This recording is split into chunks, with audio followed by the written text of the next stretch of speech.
Assalamualaikum warahmatullahi wabarakatuh. Hai good mommies. Hari ini Evi mau cerita, mau story time aja nih.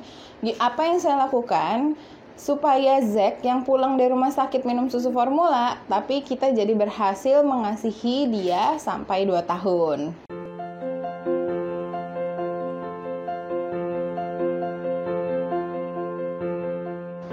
Jadi ceritanya Zack ini lahir via operasi sesar dadakan.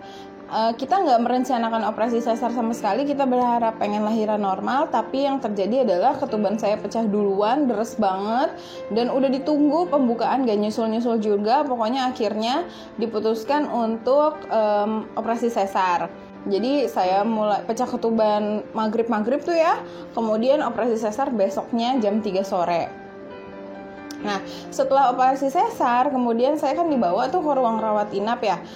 Nah, di ruang rawat inapnya tuh masih belum ketemu tuh sama bayinya. Nanti akan dibawa. Nanti malam akan dibawa katanya gitu kan. Saya udah ngarep-ngarep kan ketemu bayi saya. Kemudian suami datang, bayinya nggak bisa dibawa ke sini katanya. Jadi karena pas lahiran ketubannya udah hijau karena terlalu lama gitu, takut ada infeksi katanya gitu ya. Saya juga nggak ngerti, saya kan bukan dokter ya, nggak ngerti juga apa yang terjadi gitu.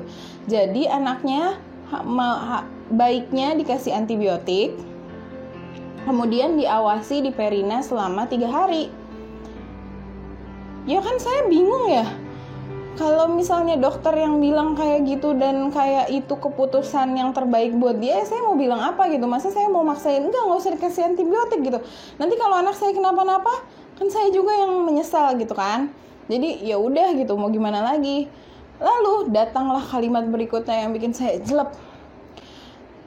Susternya minta kita tanda tangan yang menyatakan kalau nggak apa-apa kalau anak bayinya dikasih susu formula. Dan di situ saya sedih banget, dan itu banget sedihnya karena saya tuh udah pengen banget nyusuin Zack selama 2 tahun full.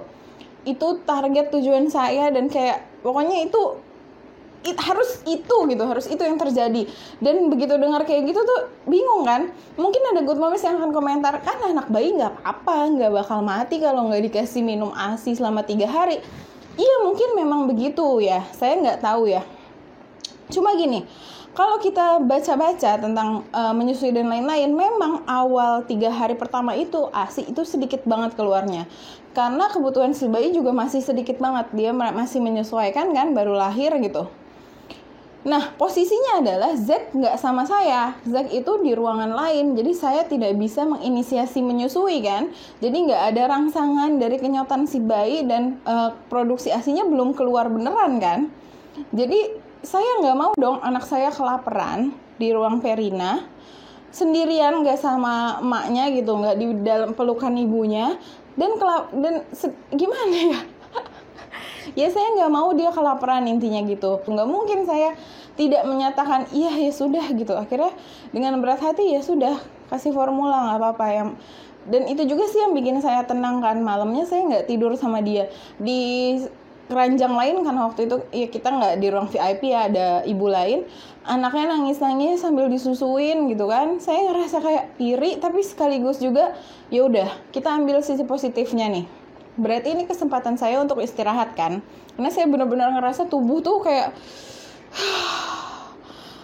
apa ya, capek dan pegel semua gitu loh, sakit semua dari ujung kepala sampai ujung kaki.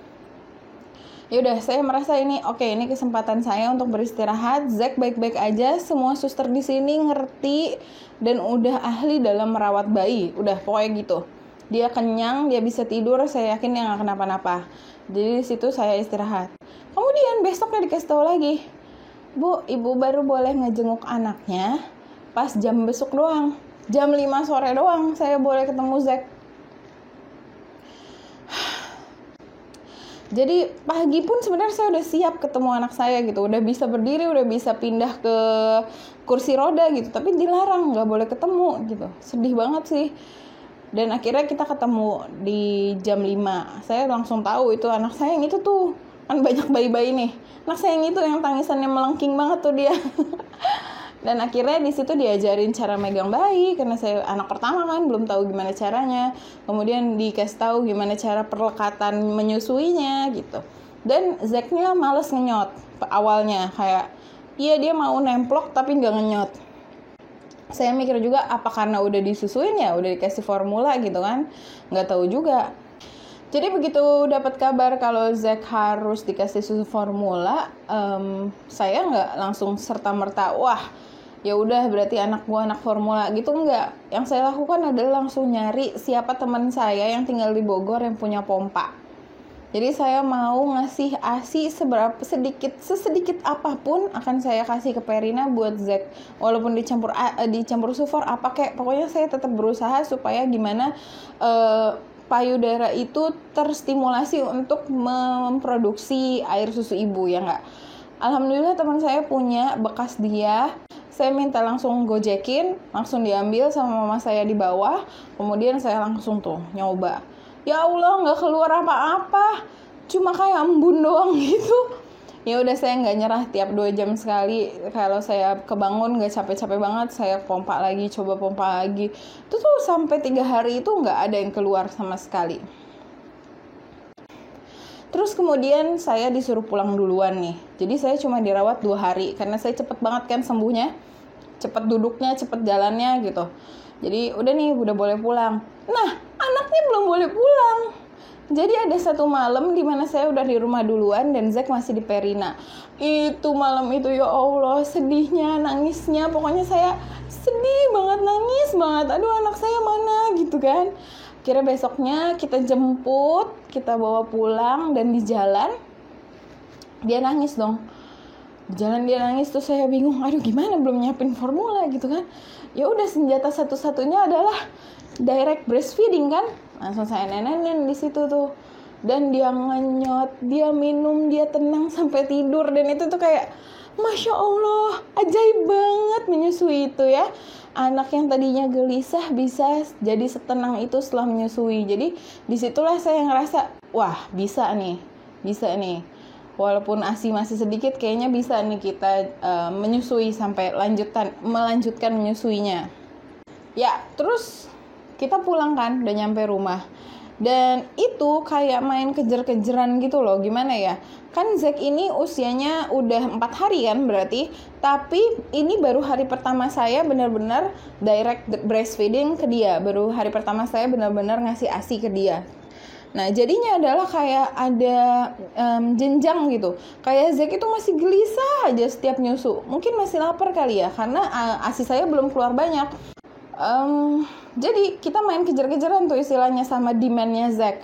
Jadi supaya ASI saya segera terus keluar, maka yang saya lakukan adalah, yang pertama adalah saya beli suplemen ASI booster. Tapi bukan ASI booster kayak makanan gitu ya.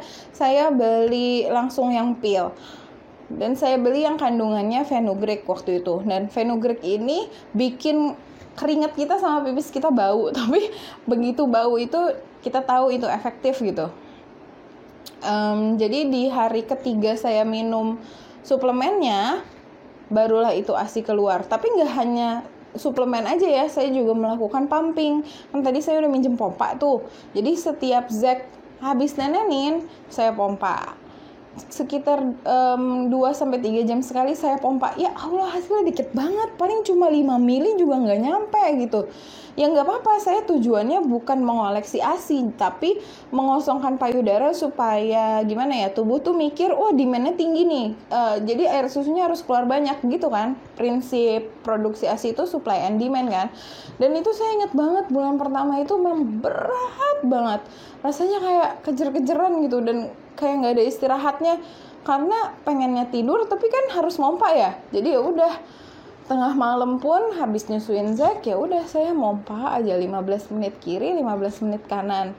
Dikit ASInya juga keluar, tapi saya nggak mau nyerah gitu, karena kayak pokoknya harus nyusuin gitu. Di pikiran saya tuh kayak pakai kacamata kuda yang satu aja tujuannya, pokoknya nyusuin langsung gitu, ASI langsung.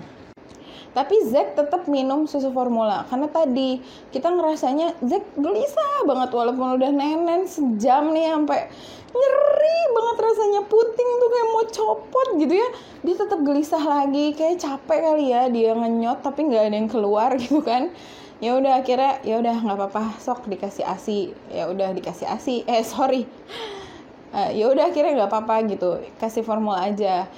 Kan suami juga ini lapar kali, mama saya juga ngomong gitu, ini kasihan anaknya lapar, susu kamu belum ada kali gitu kan. Ya udah saya mau bilang apa, masa saya ngebiarin anak saya kelaparan gitu kan, kayak emang saya jahat banget apa.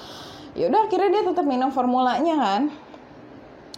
Tapi seminggu pertama masih mungkin tiga kali gitu ya minum formula dalam sehari, karena kan saya masih ngeyel pokoknya kata kuncinya, saya masih ngeyel kalau dia harus direct breastfeeding dulu.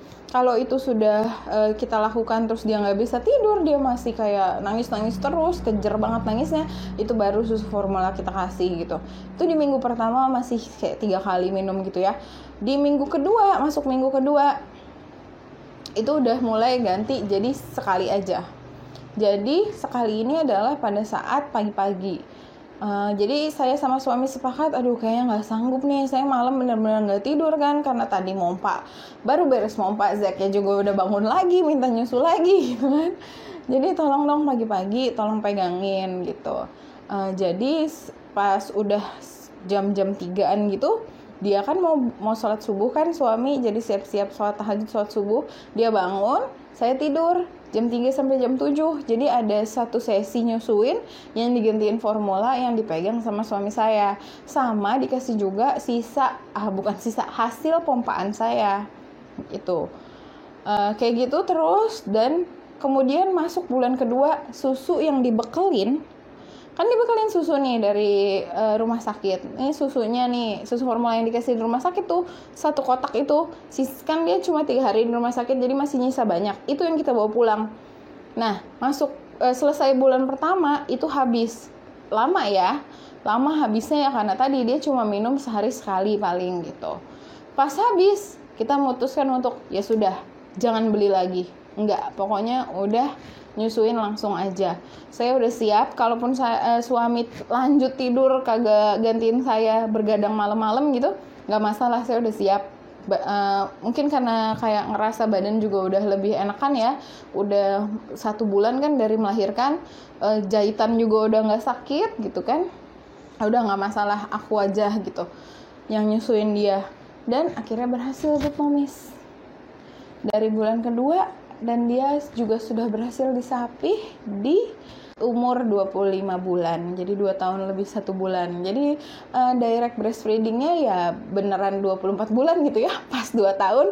Cuma ya itu tadi, karena bulan pertama itu dia nggak bisa dibilang ASI eksklusif. Jadi kalau ada yang nanya, Zack ASI eksklusif ya? Iya aja deh. Ya gitu, alhamdulillah banget. Memang mungkin emang usaha itu tidak mengkhianati hasil kali ya. Jadi karena usahanya juga udah mati-matian banget, gimana mompa, gimana minum suplemen, gimana makanan juga harus apa aja dimakan, makan protein banyak, makan sayur banyak gitu. Untungnya saya doyan makan, jadi gak masalah juga. Pokoknya intinya akhirnya saya bersyukur kalau berhasil menyusui dia. Jadi target saya terpenuhi. Ya saya pengen sharing aja, siapa tahu ada Good Momis yang sedang kesusahan dan sedang bingung gimana, atau malah ada Good Momis yang masih hamil, masih berharap anak pertama, dan supaya tahu aja ini ada kemungkinan terjadi seperti ini gitu loh. Ada kemungkinan rumah sakit akan meminta kita untuk ngasih bayi kita susu formula. Jadi pesannya adalah kayaknya pompa itu tetap perlu deh, walaupun kita berencana direct breastfeeding, paling enggak kita punya pompa yang murah aja lah, pompa tangan yang silikon atau apa kayak gitu, sebagai jaga-jaga aja gitu. Atau kita harus punya temen yang kita tahu dia punya, jadi kayak misalnya kalau misalnya terjadi seperti yang saya alami ke Good Momis siap untuk nelfon dia terus minta pompa cepat-cepat atau gimana gitu ya. Karena menurut saya itu ngaruh juga, rangsangan stimulasi dari pompa itu menggantikan kenyotan si bayi di awal-awal kita terpisah tadi. Saya tahu pengalaman saya bisa membantu, itu aja sih intinya saya berharapnya. Makasih banget yang udah nyimak. makasih banget. Kalau yang mau subscribe, silahkan subscribe dong, biar kita ketemu 1 minggu sekali tiap hari Selasa, ya nggak? Oke, itu aja video kita kali ini. Sampai jumpa di video berikutnya. Wassalamualaikum warahmatullahi wabarakatuh.